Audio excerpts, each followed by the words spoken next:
Ya, pemirsa, saya masih membahas seputar regulasi dan peluang bisnis di startup dan masih bersama Erika Ferdinata, CEO dari Buildeco, dan juga Ambar Sumapraja, CEO dari Mogawe.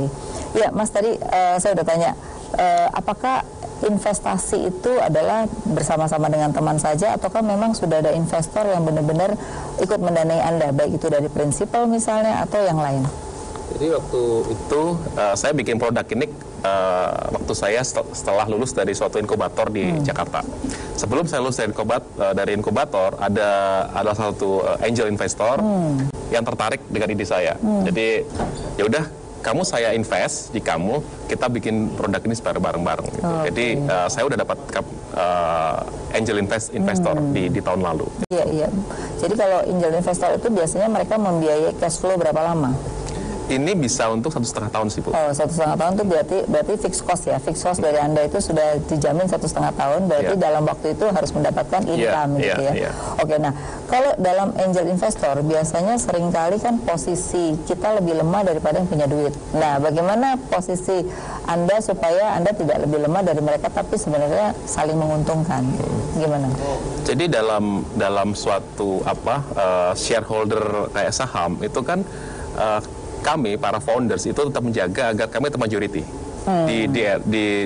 di stage angel round itu, karena kita kan ada stage setelah angel ada seed, ada series beberapa kali. Kita harus menjaga gimana porsi saham kita itu cukup untuk run berapa stage itu semua. Jadi paling nggak di angel round itu jangan sampai kita jadi minority. Kita tetap majority, founders tetap majority, angel itu juga harus ngerti kan. Ini kalau enggak kan Anda jadi bukan malah kerja sama si angel investornya kan, gitu. Betul. Nah, Anda juga begitu. Sejauh mana? Sama juga sebetulnya emang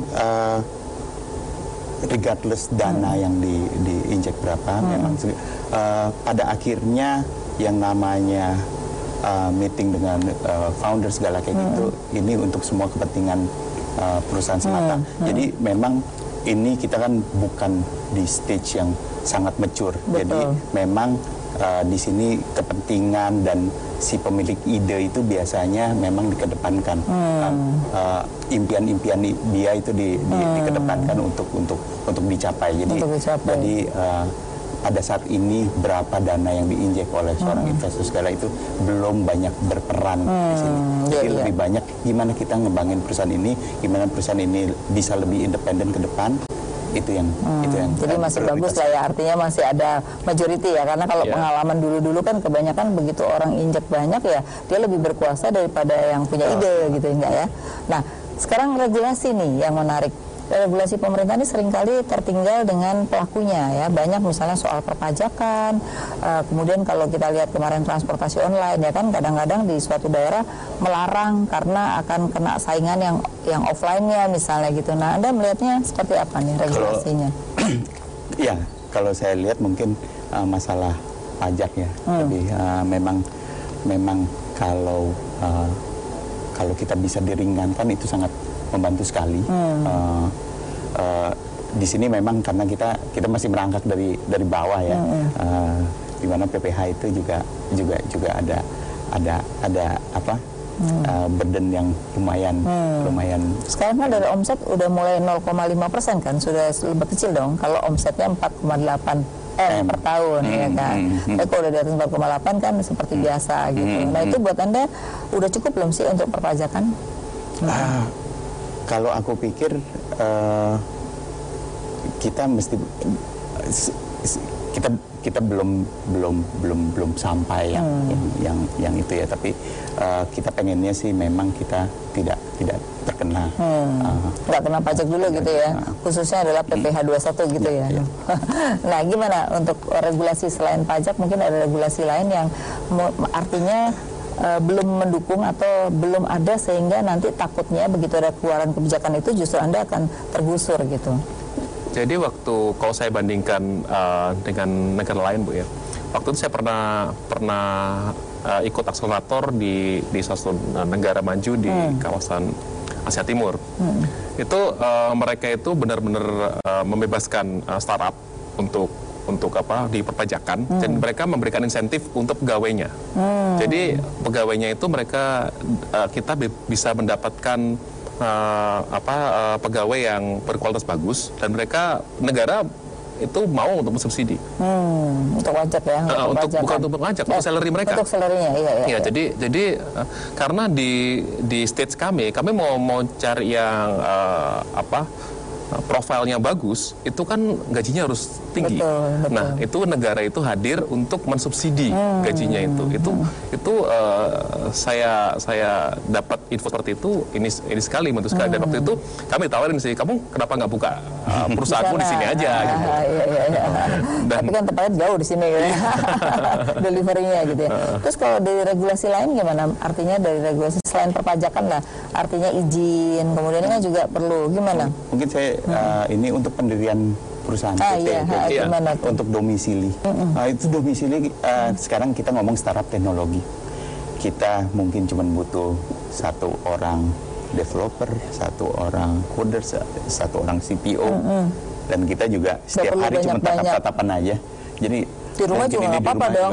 Betul. Nah, cuman masalahnya ketika itu diajukan sebagai sebuah PT segala kayak gitu, itu tentu menjadi masalah ya domisilinya ya. Jadi mungkin itu kalau itu bisa ditinjau kembali, itu mungkin bisa banyak menumbuhkan artinya domisili itu kalau bisa dimanapun, asalkan tidak yang terkait dengan merusak lingkungan misalnya gitu ya. Jadi kecuali kalau pabrik atau apa gitu. Tapi kalau misalnya kayak startup ini kan hanya butuh tempat saja, tidak menimbulkan kegaduhan gitu ya. Nah, kalau kita lihat mungkin salah satunya Jakarta sudah mulai untuk 2 tahun ke depan ini boleh di rumah. Itu artinya kan juga satu regulasi yang sebenarnya bagus ya untuk UKM-UKM yang baru mulai merangkak gitu ya. Nah, kalau Anda sendiri gimana untuk regulasi lain selain pajak? Selain pajak mungkin tenaga kerja gitu ya. Tenaga kerja gimana tuh? Kalau kita bisa seperti asuransi, kita bisa disupport sama pemerintah, mungkin cukup bantu juga.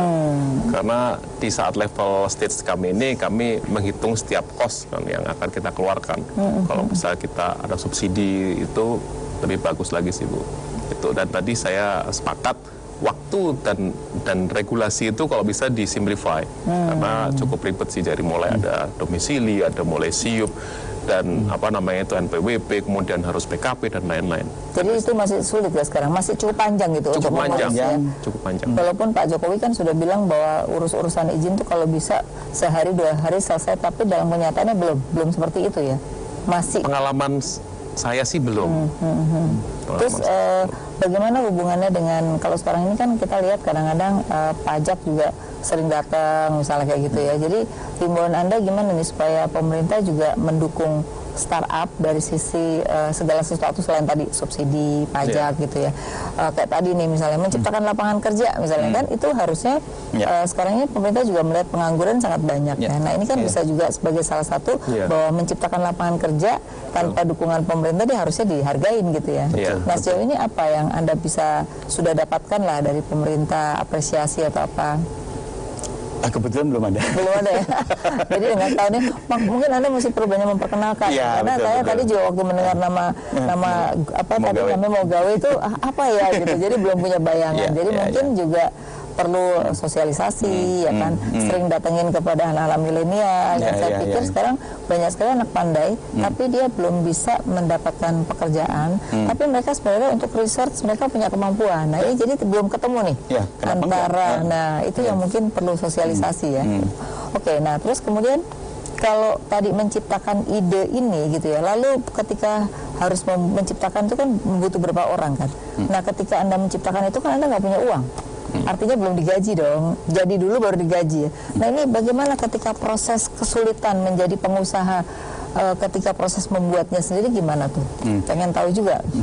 Kebetulan aku dulu aku juga sudah membina karir, dan aku emang bagian yang memutuskan untuk